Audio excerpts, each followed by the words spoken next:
ఏ తల్లి అయినా ఒక ఆడతల్లి ఒక స్త్రీమూర్తి బిడ్డను కనేటప్పుడు చాలా నొప్పులు పడుతుంది. అదొక పునర్జన్మ అంటారు.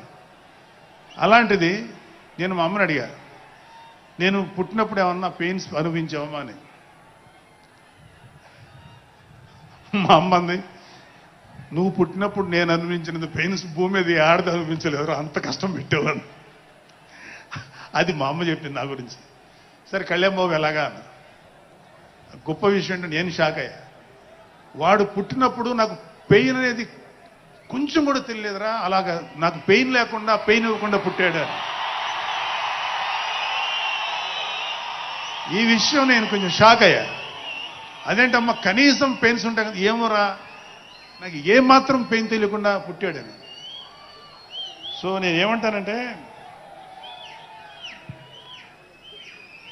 పుట్టేటప్పుడు కన్న తల్లికి కూడా ఏమాత్రం నొప్పి బాధ ఇవ్వకుండా పుట్టిన పవన్ కళ్యాణ్ లాంటోడు, అలాంటి నాయకుడు ఈ కూటమి భాగస్వామ్యంలో ఉప ముఖ్యమంత్రిగా ఉన్న నాయకుడు ప్రజలకి ఎందుకు బాధలు రానిస్తాడు? వాళ్ళకి ఏ బాధలు కష్టాలు రాకుండా గుండెల్లో పెట్టుకొని చూసుకుంటాడు. అది మనం కళ్ళారా ఈరోజు చూస్తున్నాం. ఇప్పుడు మనం చూస్తున్నది ఆవగింజలో అరవంతు మాత్రమే. కూటమి భాగస్వామ్యంలో పవన్ కళ్యాణ్ గారి భాగస్వామ్యంలో జరుగుతున్న కూటమి ప్రభుత్వం పరిపాలన ఆవగింజల అరశాతమే. ఇంకా చాలా ఉంది.